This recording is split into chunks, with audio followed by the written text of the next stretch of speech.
Empat golongan yang akan dirindukan oleh surga. Dia sempatkan 1, 2, 3, 4 ayat. Dia baca Al-Quran sampai pada akhir ayatnya dia tetap membaca Al-Quran. Maka orang yang seperti ini dirindukan oleh surga Allah Subhanahu wa ta'ala. Jasad badan kita duduk, hati. Ya ini lagi pengajian di sini nih di Madajaya. Lo lagi ngapain lu? Di penghujung perlombaan, anak inilah yang ditunjuk untuk membacakan ayat-ayat Al-Quran karena kefasehannya dengan tahfiz 5 juz. Bapaknya hadir. Begitu naik podium, bapaknya menangis, tidak henti-hentinya air mata. Tergetar hatinya, keras hatinya sebagai preman ketika dibacakan Al-Quran oleh anaknya yang tahfiz Al-Quran, menangis, dirinya seakan-akan terpukul. Di saat itulah hidayah datang. Anak kita sekolah pakai mantel dia, giliran ngaji mau hujan, mau kemana nak? Ngaji besok labung. Mau hujan, lihat dulu tuh, sakit. Ya. Tapi kalau anak yatim yang ditinggalkan bapaknya meninggal dunia, Bu, beliin tas Bu, Bu, beliin sepatu Bu, Bu, beliin baju Bu, beliin ini Bu, beliin itu. Apa kata ibunya? Sabar nak ya, mengandau kamu ke sopo. Nangis ibu. Makan saja sudah syukur. Nanti nak mudah-mudahan PKH keluar.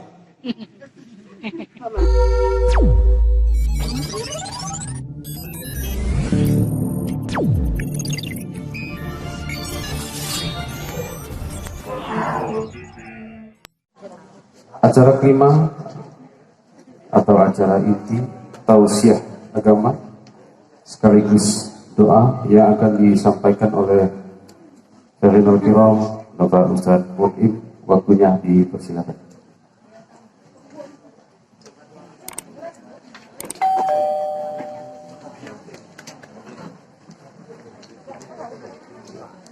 Assalamualaikum warahmatullahi wabarakatuh.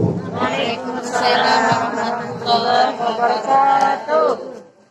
Alhamdulillahillazi rafa'a ala ta'atihi bifadli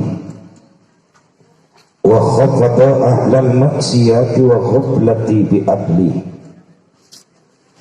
Ashhadu an la ilaha illallah wahdahu la syarikalah wa ashhadu anna muhammadan abduhu wa rasuluhu la nabiyya ba'dah. Allahumma salli wa sallim ala sayyidina Muhammadin wa ala alihi wa ashabihi ajma'in, amma ba'du. Yang saya hormati Ketua HMT Kabupaten Pesawaran Ibu Hajah Nanda Indira Dendi SEMM, semoga beliau selalu dalam keadaan sehat walafiat. Saudara saya Bapak Ahmad Basani, Ketua Kesra Kabupaten Pesawaran yang saya hormati, Bapak Camat Kecamatan Waihilau yang saya hormati,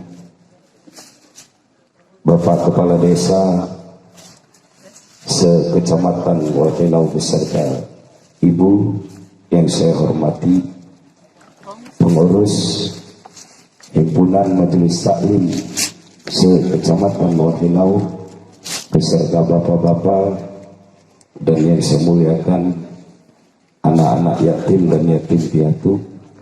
Semoga kalian menjadi anak-anak yang soleh dan solehah. Tausiah saya dalam kesempatan ini akan saya kasih tema. Temanya 4 golongan yang akan dirindukan oleh surga. 4 golongan yang akan dirindukan oleh surga. Kalau ditanya semuanya mau jadi ahli surga, pasti semuanya mau.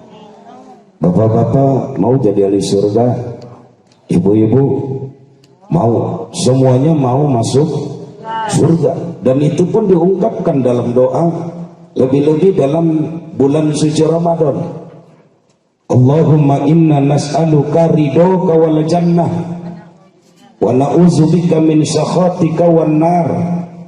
Doa ini sering dibaca di bulan suci Ramadan, berharap akan keridhaan Allah agar kita menjadi ahli surga dan terhindar ataupun terbebas dari panasnya api neraka. Semua menginginkan surga dan Allah pun berikan jaminan kepada hamba-hambanya yang berbuat amal soleh didasari dengan iman akan dipastikan masuk surga. Tapi hadis ini berkaitan dengan tema 4 golongan yang dirindukan oleh surga. Rasulullah sampaikan, jadi surga itu yang merindukan kita. Kalau bicara kerinduan ingin menjadi ahli surga, semuanya ingin makhetto agak jadi ahli surga. Seorang Sundana ayang kabeh jadi ahli surga. Tapi ini surga yang rindu. Nah, mudah-mudahan termasuk 4 golongan itu termasuk kita semua. Amin. Amin. Nanti kita simak bersama, adakah saya di dalamnya dari 4 golongan ini? Kata baginda Nabi, al-jannatu mustaqatu ila arba'ati nafar. Surga itu merindukan 4 golongan. Yang pertama, talil Quran, orang yang selalu membaca Al-Quran, menyempatkan pandangan matanya termasuk lisan dan lidahnya untuk dibacakan ayat-ayat suci Al-Quran. Kendati pun tidak ditargetkan 30 juz dalam hitungan 1 bulan 1 tahun, tapi dia sempatkan 1, 2, 3, 4 ayat. Dia baca Al-Quran sampai pada akhir ayatnya dia tetap membaca Al-Quran. Maka orang yang seperti ini dirindukan oleh surga Allah Subhanahu wa ta'ala, terlepas mengerti dan tidak makna dari bacaan Al-Quran itu. Ibu sering baca Al-Quran? Bu, sering baca Al-Quran apa sering buka Facebook? Sering baca Al-Quran apa sering WhatsApp? Kita ini kan sering terkadang lagi pengajian, masih sempat kita buka HP, ngebuka, membalas WhatsApp. Badan kita di sini, hati di luar. Jasad badan kita duduk, hati ya ini lagi pengajian di sini nih di Madajaya. Lo lagi ngapain lo? Jadi kalau lagi ada kegiatan mapala pengajian untuk sementara nih ya Bu ya. Tapi Ustaz, kalau saya pakai nyatat materi boleh-boleh. Ibu, Al-Quran ini agar timbul rasa kecintaan kita membaca Al-Quran. Allah ciptakan langit dan bumi, itu disebut dengan makhluk. Bumi yang kita pijak ini makhluk Allah. Langit makhluk Allah, ciptaan Allah. Kita ini manusia diciptakan dalam keadaan sempurna, diciptakan oleh Allah, disebut juga dengan makhluk Allah. Jin diciptakan oleh Allah, disebut juga dengan makhluk Allah. Malaikat ciptaan Allah, disebut makhluk Allah. Tumbuh-tumbuhan diciptakan oleh Allah, disebut makhluk Allah. Al-Quran disebut apakah Al-Quran? Makhluk? Bukan. Tapi Al-Quran sebutannya adalah kalamullah, firman Allah. Maka Allah suka kepada orang yang selalu mau menyempatkan membaca Al-Quran. Al-Quran. Tapi terkadang kita malas mau 1, 2, 3 ayat buka Al-Quran.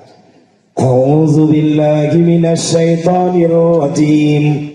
Bismillahirrahmanirrahim. Alhamdulillahi rabbil alamin.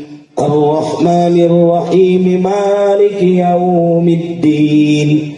Iyyaka na'budu wa iyyaka nasta'in. Ihdinas siratal mustaqim. Siratal ladzina an'amta 'alaihim ghairil maghdubi 'alaihim waladdallin. Amin.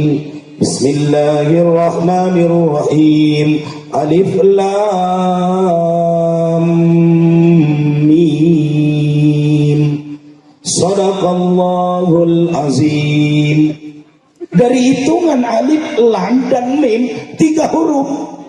Dari 1 huruf 10 kebaikan yang diberikan Allah. Kalau 3 huruf ini dibaca, alif, lam, dan mim, 30 kebaikan yang kita dapat. Belum lagi dari bismillah, dari huruf ba sampai mim, berapa yang diberikan kebaikan oleh Allah kepada kita ketika kita membaca Al-Quran. Mudah-mudahan kita termasuk ahli-ahli Al-Quran. Dan alhamdulillah, untuk di Kabupaten Pesawaran, pondok-pondok pesantren berkaitan dengan tahfiz Al-Quran sudah banyak. Berarti mari kita sama-sama laksanakan, yaitu kegiatan untuk baca Al-Quran, apalagi ini mau menyongsong bulan suci Ramadan. Selain daripada 10 kebaikan yang akan kita dapat bagi orang yang selalu membaca Al-Quran, nanti kita ini kan ada batasan hidup. Bakal hohe gau, bakal mati. Salah satu yang akan menjadi penerang kita ketika kita terbaring dalam kubur adalah dengan bacaan-bacaan Al-Quran. Kata kuburan, ana baitu zulmah, saya itu rumah yang gelap gulita, gelom, poek. Jerit yang jawine peteng. Karena memang tidak ada alat penerangan yang akan diberikan bagi orang yang sudah terbaring dalam kubur. Tapi kata kuburan, kalau kalian menginginkan terang dalam kubur kalian, tidak dalam keadaan gelap, panuruni biqiraatil Quran, maka terangilah aku dengan bacaan-bacaan Al-Quran. Bukan hanya dibacakan ketika kita telah meninggal dunia, tapi masa hidup kita sudah sering baca Al-Quran.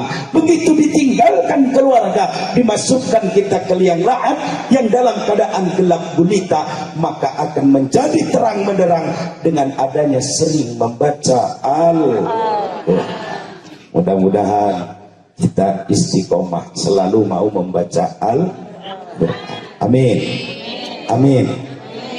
Ibu, Bapak, ini kekuatan Al-Quran. Saya sedikit cerita. Bapaknya ini latar belakangnya preman. Yang namanya preman setino prel, ya orang mangan. Kalau dia dengar pengajian pakai serat, nggak suka. Ada ustadz kasih tausiah, nyuah. Apalagi yang berkaitan dengan pekerjaannya. Ada ulama menyampaikan dakwah, dia tidak suka. Rupanya Allah berikan hidayah. Melalui siapa? Putranya. Melalui anaknya. Yang meminta kepada ibunya untuk ditahfiz di pondok pesantren, kan ditahfiz Al-Quran. Di awalnya bapaknya tidak setuju. Tapi ibunya yang mendorong, ayolah nak, kita ke pesantren karena kau memang ingin jadi tahfiz Al-Quran. Dalam hitungan 1-2 tahun, anaknya di pondok pesantren ikut lomba tingkat kabupaten Pesawaran, tingkat kabupaten, yaitu tahfiz Al-Quran 5 juz. Juara pertama anaknya. Bapaknya, kata bapaknya, syukur kalau kamu juara. Cuma gitu saja sudah. Ikut tingkat provinsi, juara lagi. Rupanya bapaknya ini penasaran, Bu. Di waktu di penghujung perlombaan, anak inilah yang ditunjuk untuk membacakan ayat-ayat Al-Quran karena kepaseannya dengan tahfiz 5 juz. Bapaknya hadir. Begitu naik podium, bapaknya menangis, tidak henti-hentinya air mata. Tergetar hatinya, keras hatinya sebagai preman ketika dibacakan Al-Quran oleh anaknya yang tahfiz Al-Quran, menangis, dirinya seakan-akan terpukul. Di saat itulah hidayah datang. Niwang ya, cerit, menangis, selain daripada bangga terhadap anaknya. Apa kata dia? Nah, Ustaz ceramah tidak aku dengar, Kiai menyampaikan ini aku malah benci. Tapi di saat kau bacakan Al-Quran, aku tidak bisa berbuat banyak. Bibirku membisu, air mataku berlinang. Dari hari ini aku taubat kepada Allah dari segala amar perbuatanku. Hidayah datang melalui anak yang membaca Al-Quran. Kalau ibu tidak percaya, coba anak ibu suruh baca Al-Quran. Coba penak ngaji penipu. Baca surat Ad-Duha, surat Al-Qari'ah. A'udzu billahi minasy syaithanir rajim. Bismillahirrahmanirrahim. Baca anak kita. Jilain TikTok pena. Bang jago, Bang jago. Jaga gustusan lomba joget, karaoke. Minggu kau cuma hulun.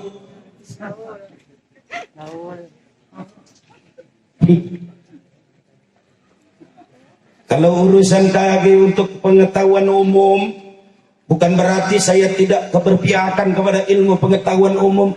Bagus, anak kita sekolah ke perguruan tinggi. Datang waktu hujan diantar anak kita, antar jemput anak kita sekolah, pakai mantel dia. Giliran ngaji, mau hujan, mau kemana nak? Ngaji besok, labung. Mau hujan, lihat dulu tuh, sakit.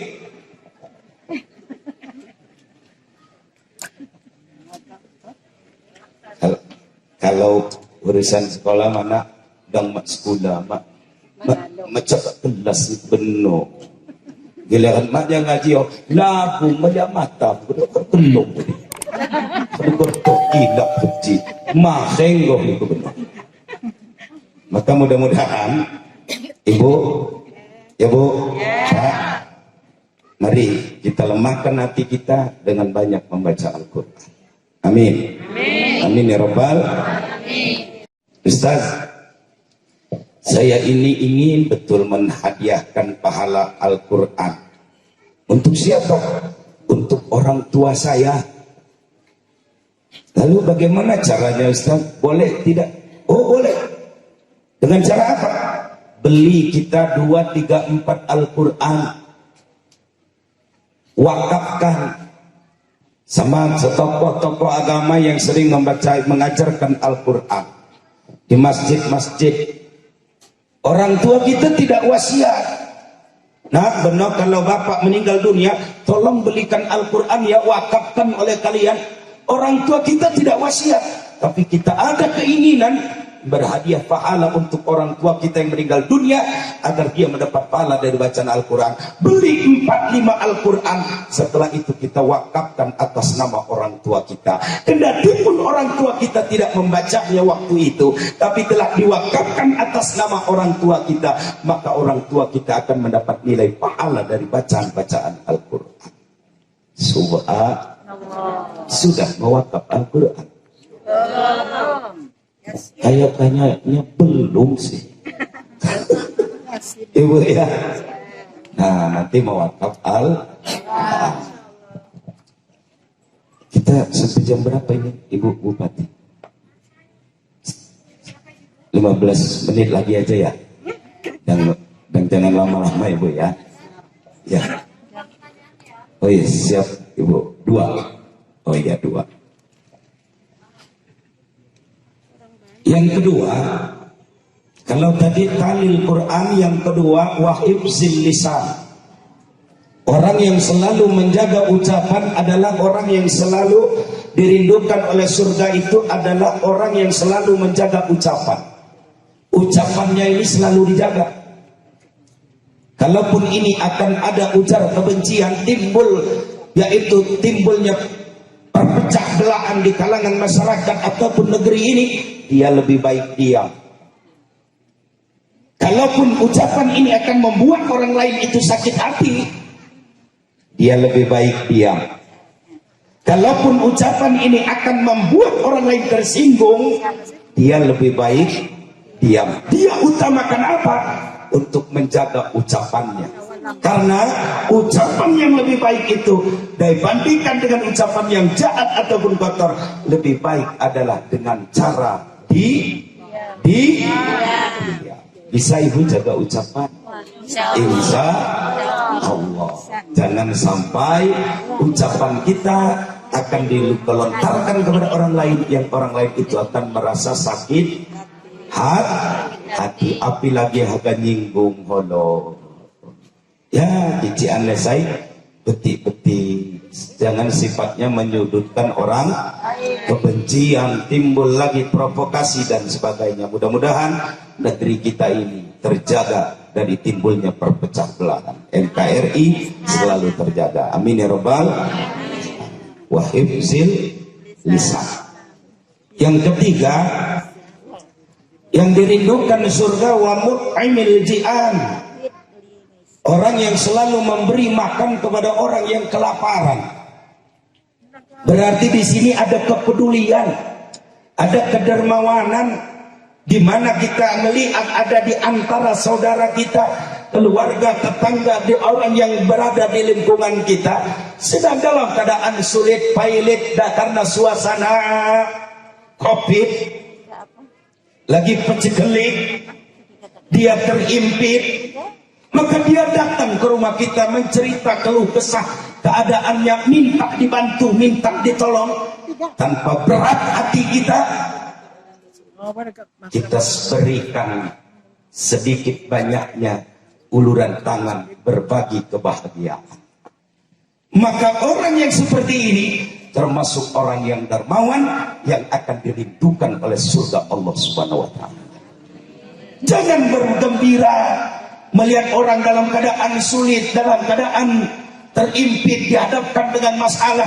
Bukan kita membantu, malah menambah masalah. Itulah orang gak pernah mau dengerin omong saya. Itu ujungnya dia. Sulit nenggalan ya, ada capak ke tulung-tulung. Kaya nih gaul. Nah, Ibu, Bu, apa? Wamut imil jian, termasuk berbagi kebahagiaan. Kepada siapa? Anak-anak yang ada di hadapan kita. Ini anak yatim dan yatim. Ini setiap kunjungan, baik itu Bapak Haji Zulkifli Anwar, Bapak Bupati Dendi, Ibu Nanda Indira, selalu memprioritaskan anak yatim dan yatim piatu. Saya pernah sama Bapak Haji Zulkifli menyantuni anak yatim piatu di Umbul Limus sana, daerah Ulu sana, 300 anak yatim. Berkunjung lagi kepada Suka di kediaman saya pribadi beliau. Ustaz, Coba cari anak yatim di sana, para suka. Berapa paji? Ya sudah, ada berapa? Ada 100 paji, ya sudah. Subhanallah. Ibu, anak yatim ini tidak sama dengan anak yang punya bapak dan ibu. Mak gego. Kalau ibu, anak kita punya bapak, punya ibu, ada keinginan, ada kemauan, minta dibelikan sesuai kebutuhan. Dia minta sama ibunya, ibu minta sama bapaknya. Ya nak, nanti ibu minta sama ayahmu, minta sama bapakmu. Mudah-mudahan bapakmu, ayahmu cari duit dapat, nanti beli. Iya nak, kata anaknya. Tapi kalau anak yatim yang ditinggalkan bapaknya meninggal dunia, bu, beliin tas bu, beliin sepatu bu, beliin baju bu, beliin ini bu, beliin itu. Apa kata ibunya? Sabar nak ya, mengandau kamu besok, nangis ibu. Makan saja sudah syukur. Nanti nak mudah-mudahan PKH keluar, baru kita beli. Kenapa? Karena ibunya merasa tulang punggungnya sudah tidak ada. Maka bagi orang yang mau berbagi dan memberi, menyantuni anak yatim secara terbuka, oh saya mah nggak maulah terbuka, mau nyumput-nyumput saja silakan. Kalaupun mau terbuka, tetap dinilai dengan nilai pahala. Kenapa? Karena kata Rasulullah Muhammad sallallahu alaihi, ana wa kafilul yatim fil jannah. Aku akan bersama dengan orang-orang yang selalu menyantuni anak yatim di surga Allah.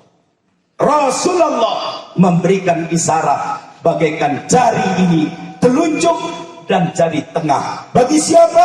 Kelak di yaumil kiamah, bagi orang yang selalu mau memberi kepada anak yatim. Di surga Allah nanti akan didekatkan dengan baginda Nabi Muhammad. Subhanallah. Dipanggil oleh Rasulullah. Hei, fulan, sini. Fulan, kemari. Fulan, kemari. Ahli surga banyak yang sudah masuk surga, sehingga berangkat merapat mendekat Nabi. Ditanya, siapa mereka ini? Mereka ini yang aku panggil dekat denganku, kata Rasulullah, sewaktu hidupnya di alam dunia selalu mau berbagi dan memberi, menyantuni anak-anak yatim. Karena kata Nabi Muhammad, akulah yang lebih tahu betul merasakan hidup tanpa ada bapak dan ibu. Maka bagi orang yang menyakiti anak yatim, Rasulullah sangat tidak suka kepada umatnya yang mau menghardik anak, apalagi mengambil harta anak. Mudah-mudahan Ibu Hajah Indira, Nanda Indira, apa yang sudah dilakukan di kegiatan silaturahim ini, berbagi dengan mereka, insya Allah kebahagiaan mereka yang didapat hari ini adalah merupakan rahmat dan berkah dari Allah, dicurahkan kepada keluarga besar Ibu Hajah Nanda Indira. Amin. Amin ya Rabbal. Oh, Ustaz, saya mau, itu kan sudah dikasih amplop, cuman ya kebenuhan uat ya agak ngeni, api-api. Bu, ya. Kepala desa, halo.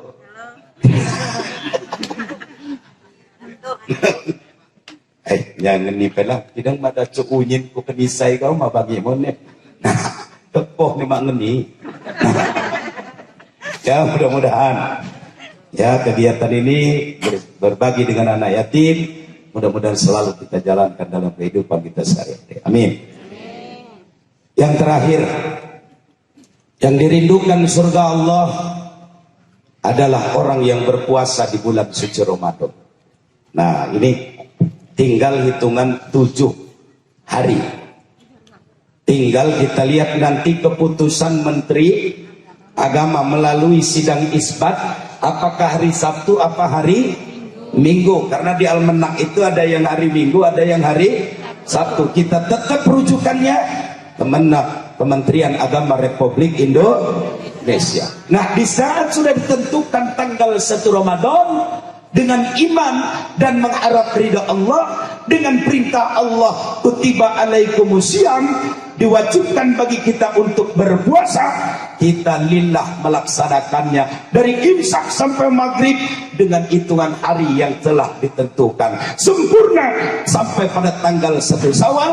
Semasa hidup di dunia selalu menunaikan ibadah puasa, maka orang yang seperti ini akan dirindukan oleh surga Allah Subhanahu wa ta'ala. Kalau semasa hidupnya dengan ditetapkannya ketentuan dia wajib puasa, satu Islam, kedua dia berakal, ketiga dia baligh, yang keempat dia mampu.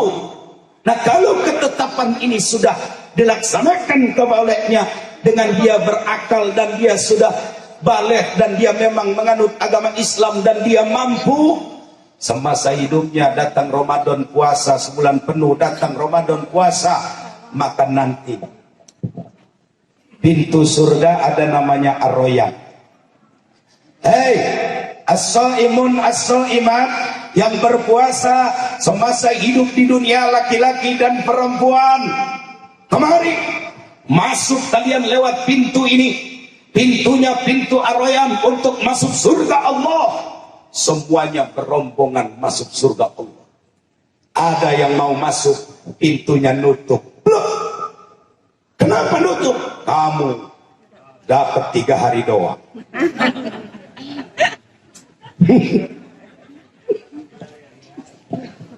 Jangan dikira aku tidak tahu kamu. Cuma 3 hari ini ku sepuasa. Hidup ini semua. Maaf gau yo. Nepok hangok baki.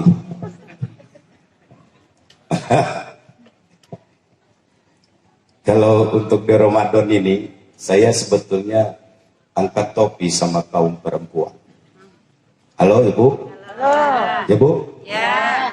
Perempuan itu ada sunnatullah, ketentuan Allah yang memang sudah diberlakukan untuk kaum perempuan, yaitu datang bulan. Maaf tapi saya bicara ini, ada yang 6 hari, ada yang 7 hari. Ibu tidak wajib puasa, betul tidak? Betul. Tapi walaupun tidak wajib puasa, ibu tidak pernah mau minum terbuka. Dilihat anak-anaknya mau makan di tempat-tempat terbuka, tidak. Masak ibu kolak, masak yang enak, apa pernah ibu begitu matang langsung dikani? Malah seperti orang yang berpuasa saja, betul tidak? Padahal sedang datang bulan. Hebat kaum perempuan. Laki-laki datang bulan tidak ngana muat.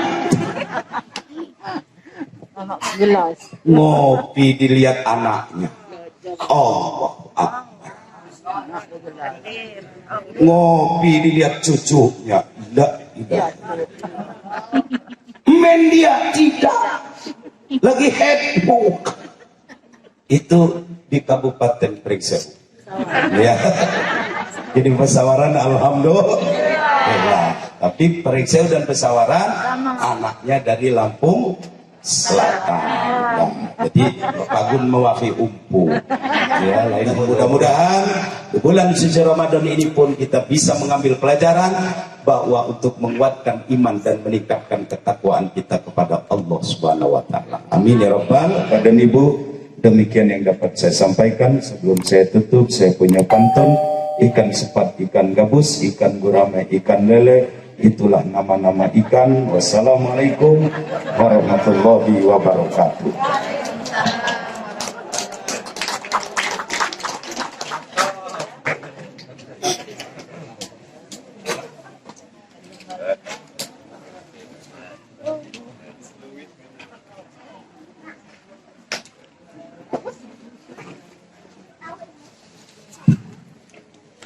Bapak Ibu yang kami hormati, demikian tadi